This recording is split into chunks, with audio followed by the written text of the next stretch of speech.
we're really excited to be here. And Sheri, it's always amazing to have the opportunity to sit down with you. And I'm really excited for it to be today at the Makers. And I really wanted to start it because we've talked so much over the course of the last several years about how much as a firm, as PwC, we've done around diversity and inclusion.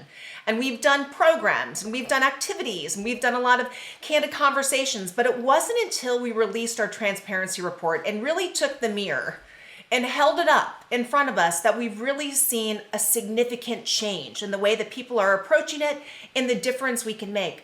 Why do you think that is?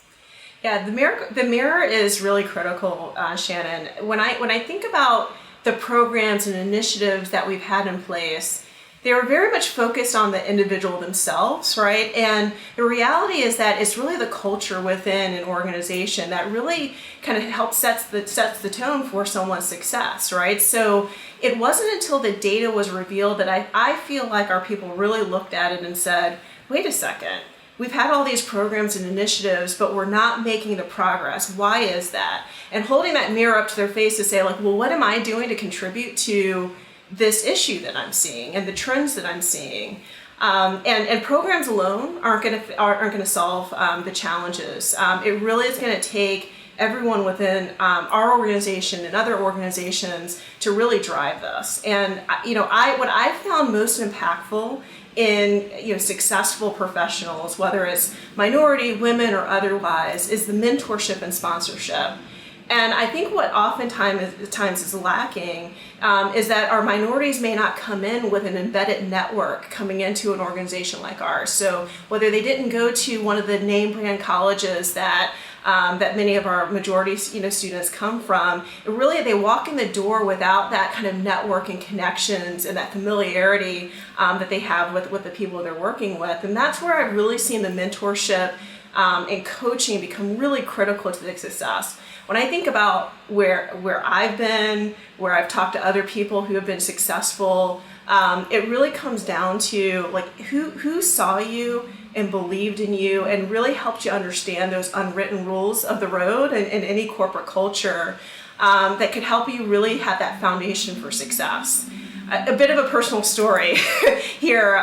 My dad, he started his career back in 1970 working for a technology company as one of the first Black sales professionals selling technology solutions, right?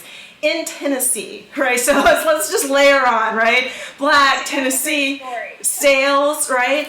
And as he reflects on how he was ultimately successful, I mean, he rose to being a pretty senior executive at the company.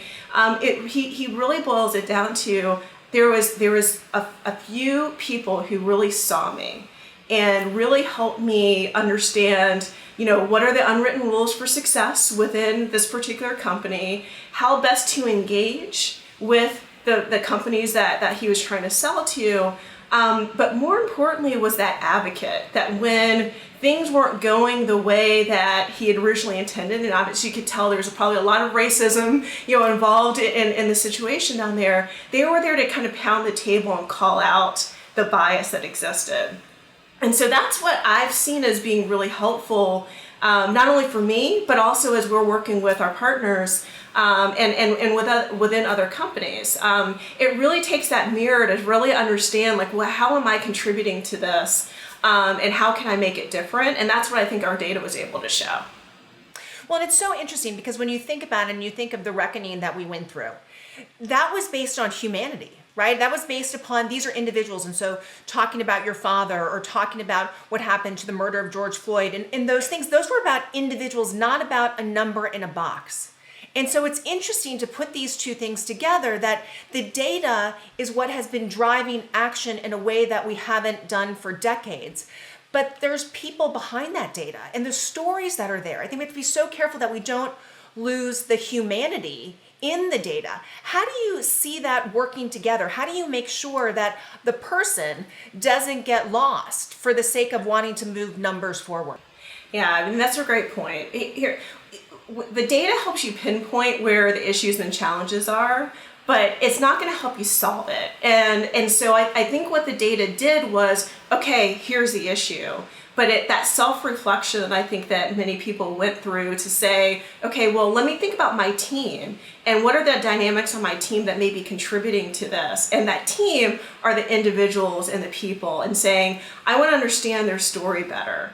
I want to understand, what challenges are they bringing when they come into the office, right? So, a riot that happens over the weekend may not affect me personally, but we have people who are, certainly, scared for their lives, right? And so how do I relate and get beyond just the data, but realize that people bring those experiences into the office, and that then translates into some of the challenges that we see around having an inclusive environment, right? Just not thinking that someone's showing up and not doing their work, but not appreciating that they may be struggling with other things that we need to, fully focus on and support them. And so it's really, I think it's been impactful, the candid conversations that we've been having internally, because I really think it took it outside of, okay, here's the data. We can see that we're losing our, minority professionals at this point in time. Okay, let me figure out what's happening here, but really taking it to the understanding of the why. And the understanding of the why is understanding the people behind it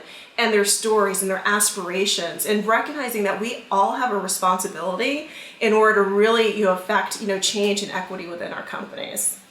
Well, and Sheri, the one thing that you said too that I think we all have to be able to embrace is these are all individuals that are watching this that want to drive change. They realize what we need to do within the diversity and inclusion space, and they want to do more.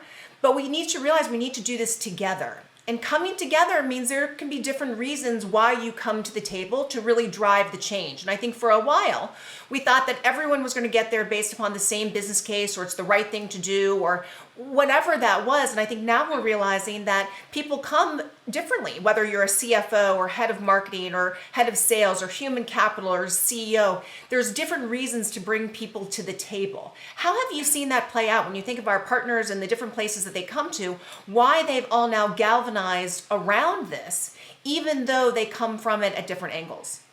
So to me personally, I think it's starting with a recognition that just doing the right thing is table stakes, right? We should all be of that mindset that this is the right thing to do. But what I found interesting is that when you start to talk about how it impacts them personally, particularly from a business perspective, it starts to resonate. So when our clients come to us and say, we're not going to hire you because you don't have this amount of diversity on your team, right? And your competitors do. That's what people start to wake up and start to think about, right? And so that starts to impact them personally, start to impact the business.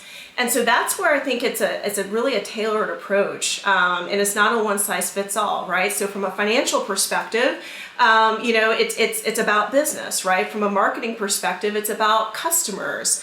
From a operations perspective, it's about supplier diversity, and it's really about pinpointing what's driving the actions, the motivations and incentives within the different areas of the organization.